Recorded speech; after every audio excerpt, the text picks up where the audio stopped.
The history of vampirism is pretty vast.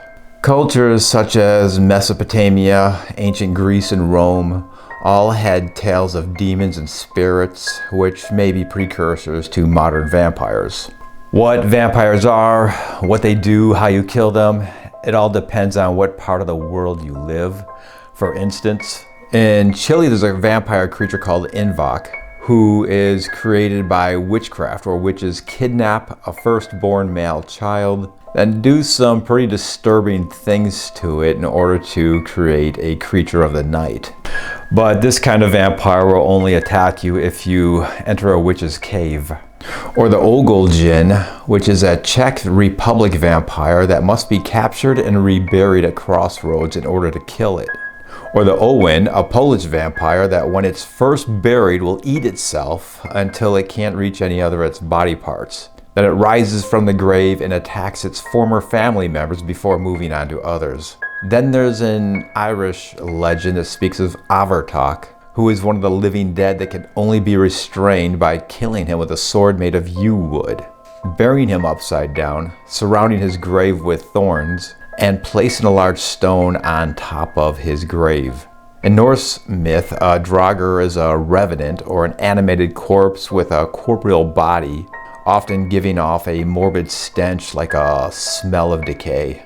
Now, despite the vampire-like creatures in most of these stories, vampires that we know them as today mostly started from the 18th century in Europe. Belief in these legends became so widespread that in some places it caused mass hysteria and even public executions of people believed to be vampires. Belief in these legends became so widespread that in some places it caused mass hysteria and even public executions of people believed to be vampires. The bodies of suspected vampires were exhumed and examined, looking for clues that the corpse was actually undead. The most common signs were bodies that still looked fresh and not decomposed. Back when tuberculosis was killing a lot of people, some of these deaths were blamed on vampires. In one instance, in 1892 in New England, there was a woman named Mercy Lena Brown. Mercy was one of many Brown family members who contracted consumption, later called tuberculosis. Mercy was just 19 when she died, along with her mother and sister. Mercy's father survived. His survival, along with a panic sweeping through the region, got neighbors thinking that maybe a vampire in the family was to blame. So the father allowed the locals to exhume the bodies of his family. Mercy had died very recently. Her body was kept in an above-ground crypt, and it was winter, which meant the body had almost no decomposition. And that was all the proof the villagers needed that she was one of the undead. By this time, Mercy's brother had also contracted consumption, so after burning her heart, the ashes were mixed with water and given to him as a cure. He died 2 months later anyway, but the illness also died with him, and no other people contracted tuberculosis. To the locals, that meant the treatment had worked. But this is not the first case of an actual vampire. In 1656, there was a villager from the region of Istria, now Croatia, who may have been the first real person described as a vampire in historical records. Jure Grando Alilovic was referred to as a strigon, a local word which describes a vampire or a warlock. Jure had died in 1656 from an illness. The legend tells that for 16 years after his death, he would rise from his grave by night and terrorize the village. The village priest, who had buried Jure when he died, discovered that at night somebody would knock on doors around the village, and whichever door he knocked, someone from that house would die within a few days.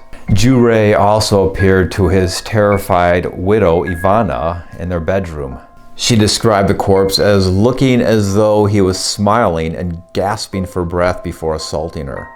When the priest eventually came face to face with the vampire, he held out a cross in front of him and yelled, "Behold, Jesus Christ, you vampire, stop tormenting us." The bravest of the villagers, led by the prefect Miho Radetti, chased and tried to kill the vampire by piercing his heart with a wooden stake made of hawthorn, but failed because the stake just bounced off his chest. One night later, 9 people went to the graveyard carrying lamps, shovels, a mallet, and a stake. They dug up Juri's coffin and found a perfectly preserved corpse with a smile on its face. The priest held up a crucifix and shouted, "Look, Strigon, there is Jesus Christ who saved us from hell and died for us. And you, Strigon, you cannot have peace." They then tried to pierce his heart again, but the stake could not penetrate its flesh. The priest then chanted prayers using exorcism while one of the villagers sawed the head of the corpse off. As soon as the saw tore the skin, the vampire screamed and blood started to flow from the cut.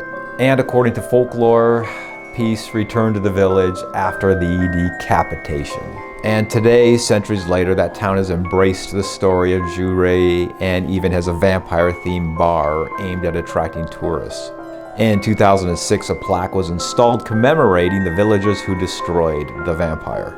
Whether or not you believe in vampires or think that all of these stories are myths that may have some kernels of truth that got lost over time, or that it's just all superstition, I think the story of Juri Alilovic rising from the dead, forcing this small town to band together to fight him with wooden stakes, crucifixes, and beheadings is a pretty cool vampire story.